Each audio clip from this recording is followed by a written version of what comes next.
صلاة الله سلام الله على طه رسول الله. صلاة الله سلام الله على ياسين حبيب الله. صلاة الله سلام الله على ياسين حبيب الله. صلاة الله سلام الله على طه رسول الله. صلاة الله سلام الله على ياسين حبيب الله.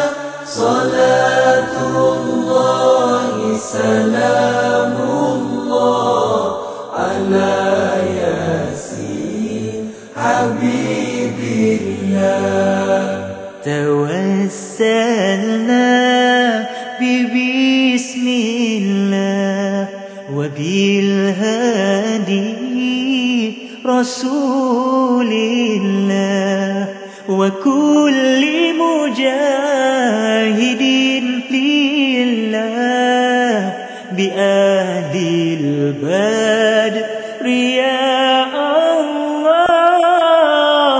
وكل مجاهد لله بأهل البدر يا الله. صلاة الله سلام الله على طه رسول الله. صلاة الله سلام الله على ياسين حبيب الله. صلاة الله سلام الله على ياسين حبيب الله. صلاة الله سلام الله على طه رسول الله. صلاة الله. نحمده ونصلي على رسوله الكريم وعلى آله وأصحابه وأتباعه وأهل بيته أجمعين. أما بعد، فقد قال الله تبارك وتعالى في كتابه العزيز وفرقانه المجيد: أعوذ بالله من الشيطان الرجيم. بسم الله الرحمن الرحيم. ولا تقربوا الفواحش ما ظهر منها وما بطن. صدق الله مولانا العظيم.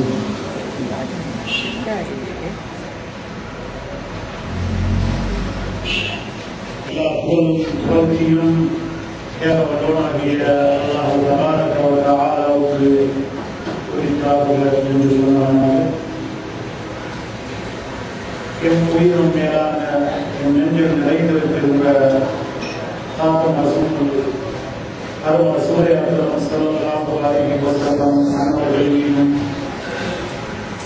அன்னார்கள் அன்புக்குரிய சஹாபா தோழர்கள் அவர்களுடைய கண்ணியத்துக்குரிய குடும்பத்தினர்கள்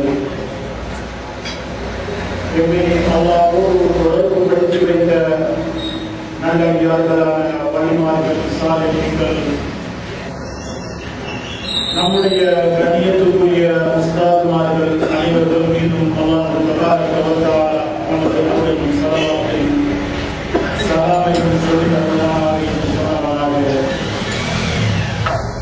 கண்ணியத்துக்குரிய சாதாரணமார்களே, பலப்பாக்களே, மதரசாவுடைய உஸ்தாதுமார்களே, மதரசா மாணவர்களே, பெரியவர்களே, சகோதரர்களே, ஷரஃபான ஒரு மஜ்லிஸில் அல்லாஹ்வையும் அல்லாஹ்வுடைய ரசூலையும் குர்ஆனையும் ஹதீஸையும் நமக்கு தந்த வழக்கப்படுத்திய அலுவலரான சலஃபு சாலிஹீன்கள் எமது உள்ளங்களை தூய்மைப்படுத்துவதற்காக இந்த வைரத்தில் உதிக்கின்ற நம் முன்னோர்களான இறை நேசர்களை பற்றி பேசுகின்ற ஒரு சிறப்பான ஒரு மஜ்லிஸிலே அல்லாஹ் எங்களை கொண்டு சேர்க்கிறார். நாம் பல ஊர்களிலிருந்து ஒன்று சேர்ந்திருக்கிறோம். எமது நோக்கம் ஒன்றாக இருக்கிறது. பல ஊர்களிலிருந்து நாம் பிரயாணம் செய்து வந்து ஒரே ஒரு நோக்கத்திற்காக இந்த மஜ்லிஸில் இந்த தாவியாவில் நாம் ஒன்று கூடியிருக்கிறோம். அல்லாஹ்வுடைய சொன்னேன் ரசூல் அக்ரம் ஸல்லல்லாஹு அலைஹி வஸல்லம் நம்முடைய வாழ்க்கை முறை ரசூலுல்லாஹ்வுக்கு பின்னால் வந்த அவைகளை பின்பற்றி ஒடுங்கி வாழ்ந்த சஹாபாக்கள் தாபிஈன்கள் அல்லாஹ்வை அந்நிய உலகத்தில் துருதோடும் மரபோடும் பேணி வாழ்க்கையை கொண்டு சென்ற நல்லடியார்களை சிந்திக்கின்றோம்.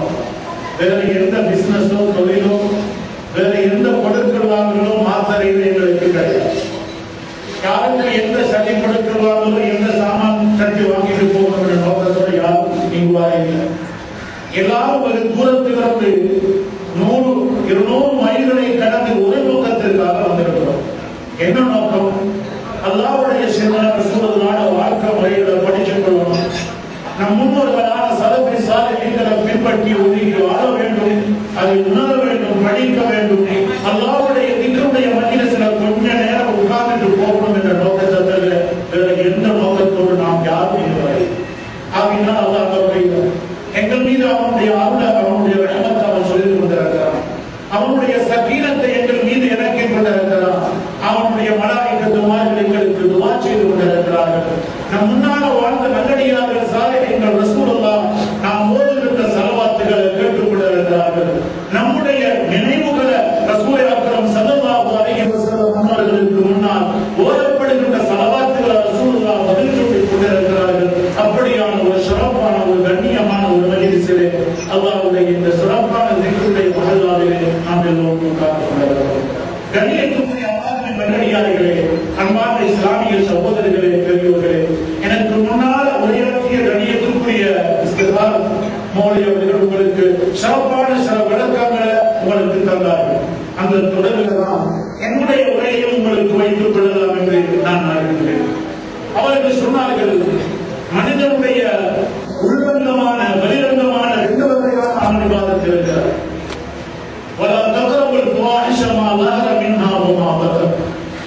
நீங்க அல்லாஹ்வுக்கு செய்கின்ற பாவங்கள் 2 வகையான பாவம் இருக்கு. நமக்கு எல்லாருக்கும் தெரிஞ்சது ஒரு பாவம் தான். வெளிரங்கமாக செய்கின்ற ஆட்படுகின்ற, சூதாடுகின்ற, குடிக்கின்ற, காட்டடிக்கின்ற இப்படியான பாவங்கள் நம்ம எல்லாருடைய கணக்கு தென்படுகிறது. ஆனா எது முக்கியமாக தடுக்கணுமோ அந்த பாவம் யாருடைய கணக்கும் தென்படுவதில்லை. அதை யாரும் தடுப்பதற்கு போவதும் இல்லை. நன்மையை கொண்டு ஏவ வேண்டும், திண்மையை கொண்டு தடுக்க வேண்டும். ஆனா நன்மையை கொண்டு ஏவுகின்ற நாம், திண்மையை தடுக்கின்ற நாம், திண்மையிலே ஒரு பகுதியில் தான் நாம் இருந்து கொண்டிருக்கிறோம். பகிரங்கமான பாவத்தை தடுப்பதுதான் நம்முடைய கண்ணோட்டமும், நம்முடைய சிந்தனையும், நம்முடைய எழுத்தாட்டங்களும், நம்முடைய பயான்களும், நம்முடைய முதாக்கராக்களும் நடந்து கொண்டிருக்கிறது. ஆனால் உள்ரங்கமான அந்த கண்ணோடு சம்பந்தப்பட்ட பாவத்தை தடுப்பதற்கு நம்மில எத்தனை பேர்கள் முயற்சி பண்ணி கொண்டிருக்கிறார்கள்?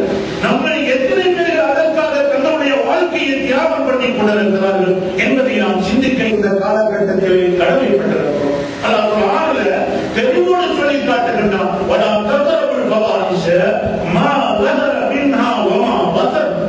வெளிரங்கமாக ஏற்படுகின்ற தவறிலிருந்தும் நீங்கள் உங்களை பாதுகாத்துக் கொள்ளுங்கள், தவிர்த்து கொள்ளுங்கள். அதை நீங்கள் நெருங்க வேண்டாம், அந்த பாவத்தின் பக்கம் நீங்கள் செல்ல வேண்டாம்.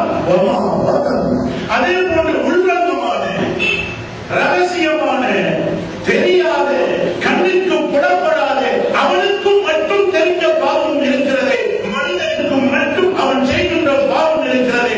அதை விட்டு மனிதன் கவிழ்ந்து கொள்ளட்டும், அதை மனிதன் நிறுத்த வேண்டாம் என்று அல்லாஹ் தபாரக வ தஆலா தன்னுடைய அருள்குர்ஆனிலே தெளிவுபடுத்தியிருக்கிறார்.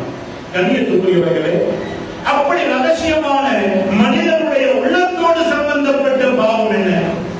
அமளிவாதத்தில் அதற்கு ஏற்கனவே சொன்னது போன்று உடல் சம்பந்தப்பட்டது அல்லது வாய் சம்பந்த